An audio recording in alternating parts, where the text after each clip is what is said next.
me pick up on that, Kathy. When you said if I would be entrepreneur now, starting in a venture, right? We know that customer is important. We know that we need to find out what world needs right now, right? Before we enter anything, invest our, not even money, our lives, our time, our family life, everything, right, into the venture. So my question to you is, what are the tools available? Because again, people read articles, they're trying to stay up, right, with industry. They kind of think they understand what market needs. But to me, this is the most difficult, the most important point. And that's why you say everybody knows that, but I think most entrepreneurs, not most, that's strong adjective, but I think a number of entrepreneurs skip that whole process. They have an idea and they believe in that idea, and they're gonna think that if they push that idea enough, it'll pass. But no, and so many don't do the market research. And there's lots of resources for market research. Just think about your own family, and I have nieces and nephews. I'm always bugging them. I'll send them things. I'm like, oh, I'm thinking of investing this. Taste this. I'm thinking of investing in this. Like, use this service. I'll pay you for a while just to use it, just to see what you think of it. There's, that's just the really basic way to start. But there's other ways if you have some resources is to use, for as one of my friends runs Spark Number 9, Heather Myers, and it does A/B testing. I simplify what she does to A/B testing. It's much more complex because on her staff she has techies and she has marketing team and a design team, and she uses them. So let's say I want to let's pick something out like a new deodorant, or just pick a product out of the air.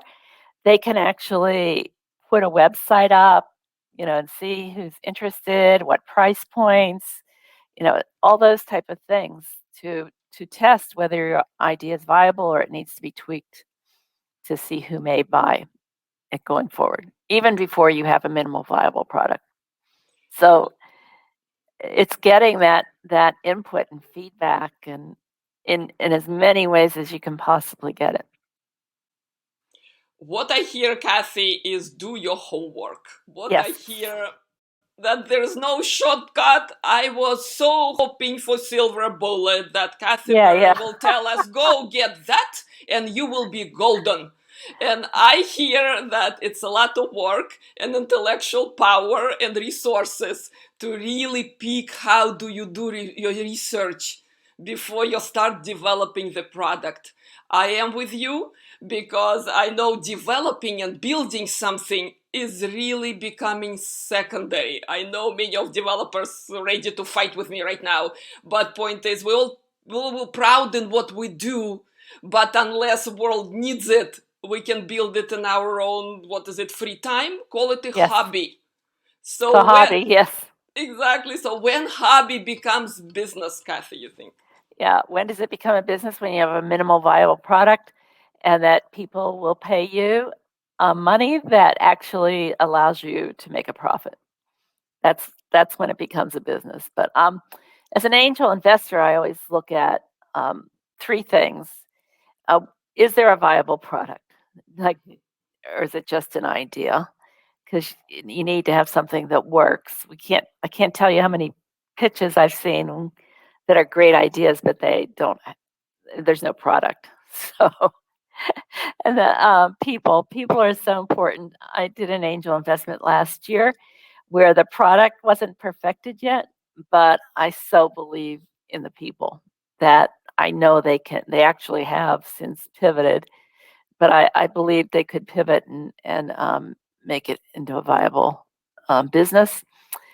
And then the product market fit.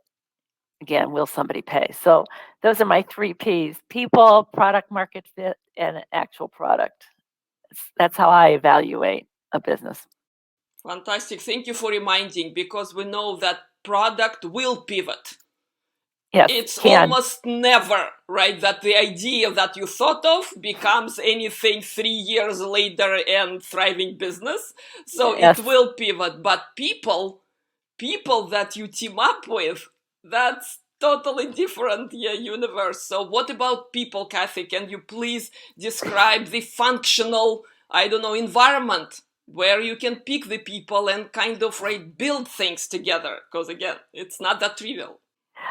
I think what you said earlier is critical, that there is no silver bullet, and that you go into being an entrepreneur understanding that you're going to have to take twice as long and invest twice as much money as you expect before the business takes off, and even then you're lucky. So the amount of work, is the person up to doing that amount of work, and are they absolutely committed? I've had a lot of ideas that I've taken to the first couple phases, and then I say, "Oh, this is too boring. I can't do only this the rest of my life. I can't say over and over again that this is what you need." So you have to. It has to be somebody who is doing it for the love of what they're doing, and are committed to it. Like for Tech Up for Women, and we didn't go into it saying, "Oh wow, let's start this business, and this is what we think people need." We started it because we were doing a presentation at NASDAQ because of my partner had a contract with them, and she asked me to speak, and they liked the topic so much about why tech is important in your career, even if you don't have tech in your title. And they said, "You should do a one-day conference." So my partner, who is a conference planner, is like, "Oh, let's do this."